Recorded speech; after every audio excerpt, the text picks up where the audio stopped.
వామ్మో వార్ నాయనో ఏం సినిమారా ఇది. ఇందాకనే ప్రభాస్ నటించిన రాజా సాబ్ అనే మూవీ చూసిన.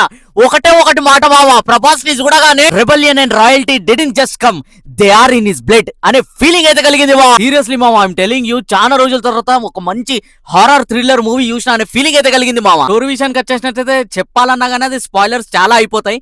దాని బదులు మీరు థియేటర్ లో చూసి ఎంజాయ్ చేస్తేనే బెటర్ మా. మూవీలో వాళ్ళు చూపించిన ప్రతి సీన్, ప్రతి ఎమోషన్ అయిన హారర్ ఎలిమెంట్స్ బాగా కనెక్ట్ అయింది, బాగా వర్కౌట్ అయిందని అనిపించింది. ఎస్ ఐ అగ్రీ, అక్కడక్కడ కొన్ని ఫ్లాస్ అయితే ఉన్నాయి. బట్ అగైన్ ఆ స్టోరీ వైజ్ గా కానీ, ఆ స్క్రీన్ ప్లే వైజ్ గా కానీ, హారర్ ఎలిమెంట్స్ తోటి పోల్చుకున్నట్లయితే 100కి 200% సక్సీడ్ అయినరు, అద్భుతంగా వర్కౌట్ అయిందని అనిపించింది. ఈ మూవీలోనైతే ప్రతి 10 minutes కి హారర్ ఎలిమెంట్స్ పంబ రేగిపోతది అండ్ ట్విస్ట్ రివీల్ చేయడం కూడా చాలా అద్భుతంగా అనిపించింది. Seriously hats off to director Maruthi garu. మజా అనిపించింది సినిమా చూస్తున్నంత సేపు. ముఖ్యంగా తమని ఈ మూవీకి పెద్ద biggest plus point, interval RR కి అయితే మేమందరం ఒక్కసారి ఇంటర్వెల్ అయిపోయిన తర్వాత సైలెంట్, డాల్బీ అట్మాస్ మొత్తం సైలెంట్ అయిపోయింది. అండ్ థియేటర్ లో మేము లేచేసరికి చెవులన్నీ గిల్లనే మా ఫ్రెండ్స్ అందరూ ఒకళ్ళు ముఖాలు చూసుకుంటూ నవ్వుకున్నాం.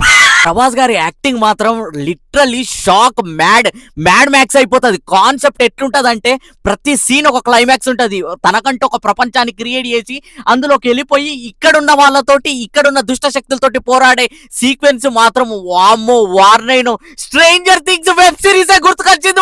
పర్ఫార్మెన్స్ విషయానికి వచ్చేసినట్లయితే సంజయ్ దత్ గారు వచ్చిన ప్రతిసారి ఆ వెనుకల బ్యాక్గ్రౌండ్ మ్యూజిక్ మాత్రం వెన్నులో వణుకు పుడుతుంది.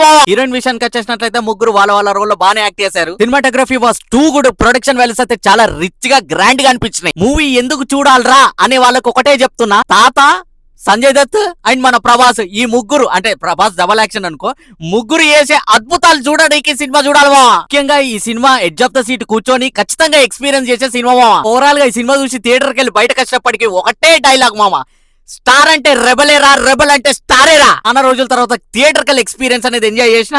ఫైనలీ ఈ మూవీ నాకు నచ్చింది. ఈ మూవీ చూసి థియేటర్ లో ఎంజాయ్ చేయండి.